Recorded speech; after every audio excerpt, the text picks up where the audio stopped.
अस्सलाम वालेकुम नाजरीन, मैं हाँ सरदार कमाल तो तुसी वेख रहे हो सरदार कमाल ऑफिशियल चैनल। जिस तरह कि असीं तुहाडे नाल वादा कीता सी कि असीं तुहानूं चंगे चंगे फनकारां चंगे चंगे मेहमानां नाल तुहाडी मुलाकात करवाते रहांगे। फैसलाबाद इट चुक्को तो फनकार निकलता है, इन्ने माशाअल्लाह जरखेज़ धरती। अज भी असीं तुहाडे नाल फैसलाबाद दे एक बड़े ही सुरीले फनकार की मुलाकात करवा रहे हैं, जनाब खुरम सोनू साहब। जी शुक्रिया जी सरदार साहब। सबसे पहले तो आपका शुक्रिया कि आपने अपने चैनल में, और माशाल्लाह बहुत ही अच्छा चैनल जा रहा है, तो मुझे एक ना चीज़ को याद किया है और मुझे बड़ा फ़ख्र है कि मैं और दिली खुशी है कि सरदार साहब के शो में गा रहा हूँ। बड़ी मेहरबानी। गा नहीं रहे, बातें भी करेंगे। आप तो बड़े खुश नसीबों में शामिल होते हैं क्योंकि आपके उस्ताद मोहतरम जनाब एजाज़ कैसर साहब है, पूरे दुनिया पे उनका नाम है माशाल्लाह। जी तो क्या अपने उस्ताद को कैसा पाया, कैसे इंसान है, कैसे नरम दिल हैं, सख्त दिल हैं, को काम ना आ रहा हो, सुर ना लग रहा हो तो मारते मुर्दे तो नहीं? अगर तो देखें कि प्यार उस माँ बाप के बाद अगर प्यार किया तो मुझे उस्ताद एजाज़ कैसर साहब ने किया है। अगर सुर के मामले में आ गए हैं ना तो उनसे सख्त कोई नहीं है। अच्छा जी। हाँ जी, तो ये उन्हीं की जूतियों में नहीं कभी इस तरह भी नहीं लग रहा था, कभी फैंटी पे ही उस्ताद रहा? जी मैं हारमोनियम पे रिहर्सल कर रहा था तो एक वो ये पलटे पे उंगल नहीं आ रही थी मेरी वापसी पे। एक बार बताया, दूसरी बार बताया, तीसरी बार जब कह रहे कि यार इधर आओ, चार पाई उठाई, ये उंगल नीचे थी, ऊपर आप बैठ के कहते अब जब बैग आओगे ना तो पता रहेगा ये उंगल कहाँ पे लगनी है। अरे वाह वाह वाह वाह, यार चार पाई के थले थोड़ा हाथ दे देता। जी हाँ जी। अब भी जब मैं वो पलटे पे आता हूँ ना तो मुझे वो सुर नहीं भूलता, और मैं बेशक भूल जाऊँ वो नहीं भूलता, क्योंकि उस्तादों का वो ये देखो ना, ये जी तुहाडे उस्ताद ने तुहाडे नाल कीता ना, जो तुहानूं उन्होंने पनिशमेंट दी, सज़ा दी है, हुण जिंदगी 'च तुसीं अखां बंद करके भी वो सुर ते तुहाडी उंगल जरूर आएगी। बिल्कुल आएगी। ये क्योंकि ये काम तुहाडे उस्तादां ने कीता।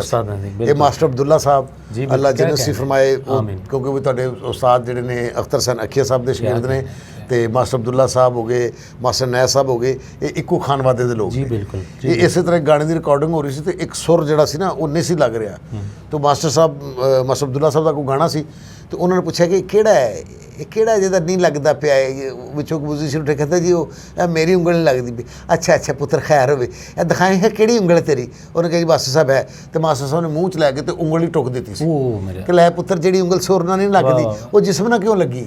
ये उस्तादां दा सबक हुंदा है। ठीक है जी।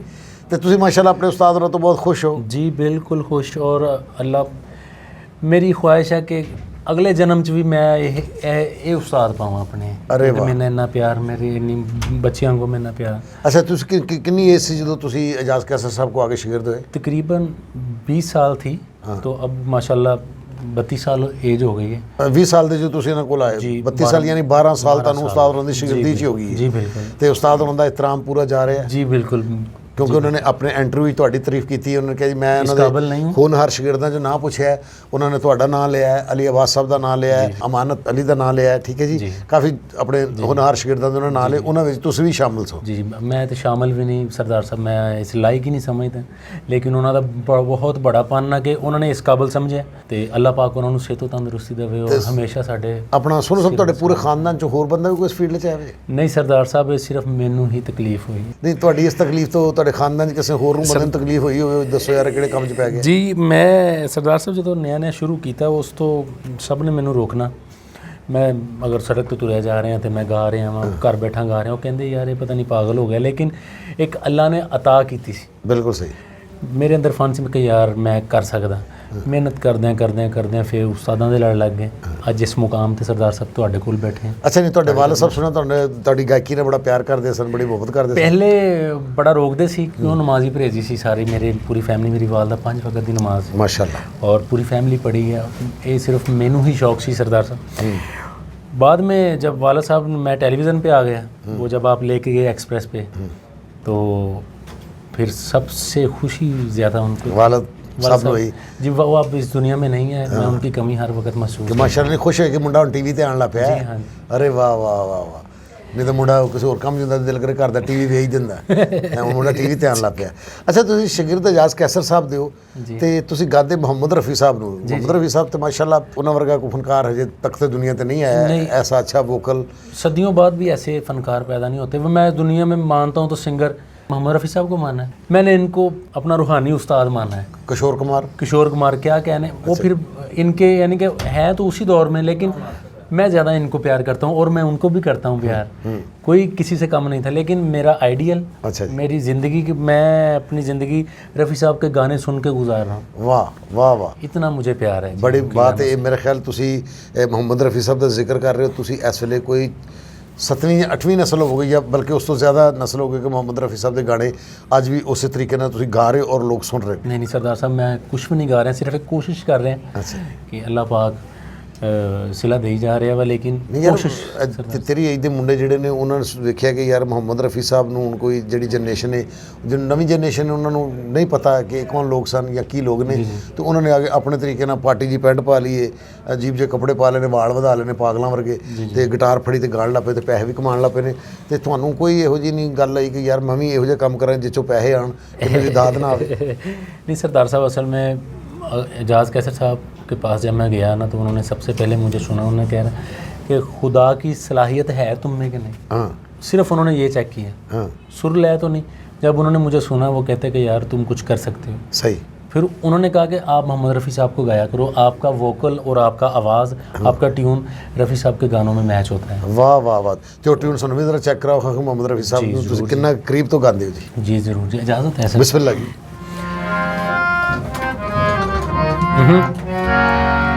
दिल शाद था कि फूल खिलेंगे बहार में, मारा गया गरीब इसी एतबार में।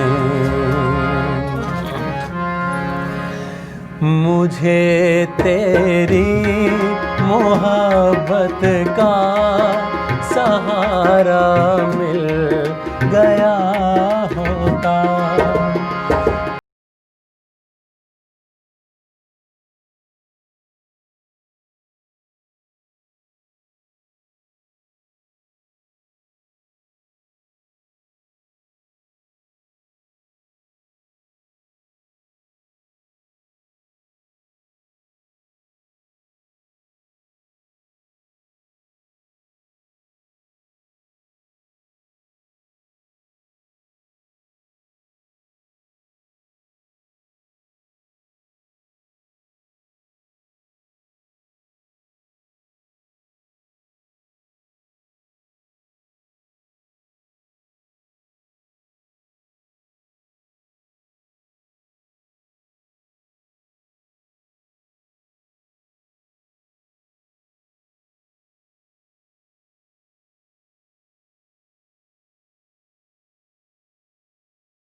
अरे वाह वाह वाह वाह वाह वाह, खुरम सोनू साहब बहुत अच्छे।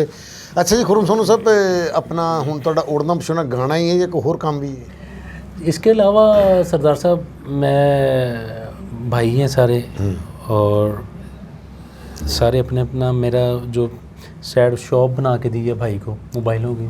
अच्छा, उते फिर भी आप नहीं बह रहे? हाँ जी, बस टाइम का कुछ बैठना भी पड़ जाता है, तो ये कि कोशिश करता हूँ कि साइड बिजनेस भी को होना चाहिए। ਸਾਈਡ ਬਿਜ਼ਨਸ ਹੋ ਗਿਆ ਨਾ, ਮੋਬਾਈਲ ਦੀ ਦੁਕਾਨ ਬਣਾਈ ਜੀ ਹੈ ਹਾਂ ਤੇ ਮਾਸ਼ਾਅੱਲਾ ਠੀਕ ਹੋ ਰਿਹਾ, अल्हम्दुलिल्लाह जी, बेहतरीन। जी अल्लाह का ਤੇ ਸ਼ਾਦੀ ਕੀਤੀ? जी शादी है, मेरी एक बेटी है माशाल्लाह। ਅੱਛਾ गाँव ਮਾਸ਼ਾਅੱਲਾ। से बेटा ਤੇ ਲਵ बहुत हो गया ਮੈਰਿਜ, था। ਲਵ ਮੈਰਿਜ ਜਾਂ ਅੱਲਾ ਹੋਰ ਦੇਗਾ, ਅੱਲਾ ਭਾਈ ਜੀ, ਤਰਪਾ ਕੋਲ ਇਨਸ਼ਾਅੱਲਾ ਬੇਟਾ ਜੀ, ਦੇਗਾ ਆਮੀਨ।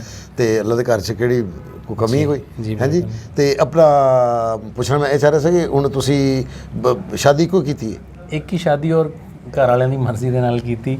ਵਾਲਦ ਸਾਹਿਬ ਕਰ ਗਏ ਸੀਗੇ ਯਾਨੀ ਮੰਗਣੀ, ਹਾਂ, ਤੇ ਵਾਲਦ ਸਾਹਿਬ ਫੌਤ ਹੋ ਗਏ, ਫਿਰ ਮੇਰੇ ਵਾਸਤੇ ਉਹ ਹੱਕ ਹੋ ਗਿਆ ਸੀ। ਹੱਕ ਹੋ ਗਿਆ, ਠੀਕ ਹੈ। ਨਹੀਂ ਮਸਲ ਤੁਸੀਂ ਜਾਂਦੇ ਹੋ, ਗਾਉਂਦੇ ਹੋ, ਤੁਹਾਡੇ ਸੁਣਨ ਵਾਲੇ, ਸੁਣਨ ਵਾਲੀਆਂ ਬੇਸ਼ੁਮਾਰ ਲੋਕ ਹੁੰਦੇ ਨੇ, ਕਦੀ ਕੋਈ ਐਸਾ ਚਾਂਸ ਨਹੀਂ ਮਿਲਿਆ ਕਿ ਕਦੀ ਕਿਸੇ ਨੇ ਕਿਹਾ ਹੋਵੇ ਕਿ ਸੋਨੂ ਤੂੰ ਮੈਨੂੰ ਬੜਾ ਸੋਨੂ ਲੱਗਣਾ ਹੈ? सर बड़ी जगह चांस हो गए ने, लेकिन मैं फोकस हमेशा अपनी ਜਿੱਥੇ सिंगिंग में ਚਾਂਸ कुछ बनना। ਕੋਈ ਇੱਕ ਐਸਾ ਚਾਂਸ ਕਿ ਜਿੱਥੇ ਤੁਸੀਂ ਸੋਚਿਆ ਹੋਵੇ ਕਿ ਯਾਰ ਘਰ ਤੇ ਕੁਛ ਰਵਾਂ ਹੈ? सरदार साहब, मैं असल में सबसे पहले जब इस किसी इवेंट में जाता हूँ ना, तो जहाँ पे देखता हूँ ना लड़कियों का हजूम है, सबसे पहले तो मैंने ज़ुबान पे ये रखा होता है कि हर एक को बहन कहना है, ਜਾਂਦੇ ਹੀ जानते ही कहना है, ਵਾਹ, ताकि वो जहन में कोई ऐसा वैसा ख्याल ना आए कोई, और बाद में अपने पीछे देखना है, फिर अपने आप को देखना है, फिर अपने उस्तादों को देखना है कि नहीं यार ਜਦੋਂ ਤੁਸੀਂ ਗਾਣਾ ਗਾ ਰਹੇ ਹੋ ਤੇ ਕੁੜੀਆਂ ਦਿਲ ਕਰ ਰੋ ਰਹੀਆਂ ਹੋਣ ਕਿ ਸਾਡਾ ਭਰਾ ਗਾ ਰਿਹਾ ਕੋਈ ਨਹੀਂ, यही कह लें जी, अच्छी बात है। ਤੇ ਗਾਣਾ ਪਸੰਦ ਨਹੀਂ ਆ ਲੇਕਿਨ ਮੇਰਾ ਭਰਾ ਕਿੰਨਾ ਸੋਹਣਾ ਗਾ ਰਿਹਾ ਹੈ ਜੀ, सुरीला गा रहे हैं। ਸੁਰੀਲਾ ਗਾ ਰਿਹਾ ਹੈ ਜੀ। ਤੇ ਮਾਸ਼ਾਅੱਲਾ ਠੀਕ ਹੋ ਗਿਆ ਜੀ। ਤੇ ਕੋਈ ਮੌਕਾ ਮਿਲਿਆ ਹੋਵੇ ਕਿਸੇ ਫਿਲਮ 'ਚ ਗਾਣ ਦਾ? ਕਦੀ ਨਹੀਂ ਮੌਕਾ ਮਿਲਿਆ ਕੋਈ? नहीं सरदार साहब, कोशिश है इंशाल्लाह और जल्दी पूरी हो जाएगी। आपकी दुआएं चाहिए और आपका साया हमारे सर पे ਅੱਲਾਹ हमेशा ਤੁਹਾਨੂੰ सलामत ਬਾਦ रखे, ਰੱਖੇ, ਅੱਲਾਹ मौला ਤੁਹਾਨੂੰ आपको ਬਾਦ बाद ਰੱਖੇ। रखे। ਅੱਛਾ ਜੀ, ਤੁਸੀਂ ਹੁਣ ਫਿਰ ਵੀ ਮੁਹੰਮਦ रफ़ी साहब ਦੇ गीत सुनाना चाहोगे कुछ? जी रफ़ी साहब को सुनाएंगे। अगर किसी और का गीत यहाँ पे शामिल करेंगे तो वो ये मोहम्मद रफ़ी साहब के साथ, उनके गानों के साथ नाइंसाफ़ी होगी, तो मैं कोशिश करूँगा जैसा भी टूटा ਨਹੀਂ फूटा। ਸਰ, ਅਸੀਂ ਨਾ ਤੁਹਾਡਾ ਨਾ ਇਨਸਾਫੀ ਹੁੰਦੇ ਨਹੀਂ ਤੇ ਮੁਹੰਮਦ रफ़ी साहब ਨਾਲ ਤੇ ਨਾ ਇਨਸਾਫੀ ਹੋ ਹੀ ਨਹੀਂ ਸਕਦੀ ਨਾ।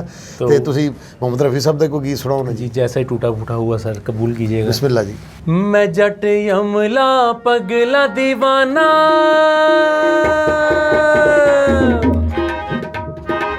मैं जट यमला पगला दीवाना हो रब्बा, इतनी सी बात न जाना के ओ मैनू प्यार कर दी है, साडे उत्ते वो मरती है, के ओ मैनू प्यार कर दी है, आय हाय हाय साडे उत्ते वो मरती है।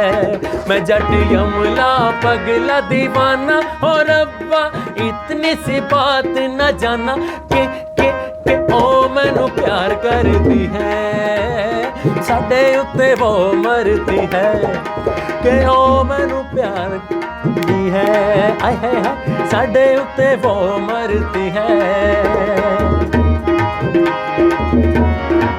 वो मरती है,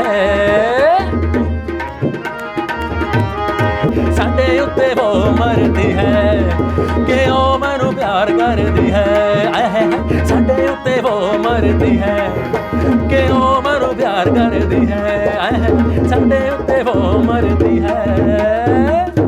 ਵਾਹ ਜੀ ਵਾਹ ਵਾਹ ਵਾਹ ਵਾਹ। ਖੁਰਮ ਸੋਨੂ ਸਾਹਿਬ, ਮੈਂ ਤੁਹਾਡਾ ਬਹੁਤ ਮਸ਼ਕੂਰ ਹਾਂ ਕਿ ਤੁਸੀਂ ਮੈਨੂੰ ਟਾਈਮ ਦਿੱਤਾ ਹੈ। ਨਾਜ਼ਰੀਨ, ਇਹਦੇ ਨਾਲ ਹੀ ਸਰਦਾਰ ਕਮਾਲ ਆਫੀਸ਼ੀਅਲ ਚੈਨਲ ਤੋਂ ਸਰਦਾਰ ਕਮਾਲ ਨੂੰ ਇਜਾਜ਼ਤ ਦਿਓ। ਇਨਸ਼ਾਅੱਲਾ ਫਿਰ ਅਗਲੀ ਵਾਰੀ ਕਿਸੇ ਨਵੇਂ ਫਨਕਾਰ ਨਾਲ ਅਸੀਂ ਤੁਹਾਡੀ ਮੁਲਾਕਾਤ ਕਰਵਾਵਾਂਗੇ। ਮੈਨੂੰ ਤੇ ਖੁਰਮ ਸੋਨੂ ਸਾਹਿਬ ਨੂੰ ਇਜਾਜ਼ਤ ਦਿਓ। ਅੱਲਾਹ ਹਾਫ਼ਿਜ਼।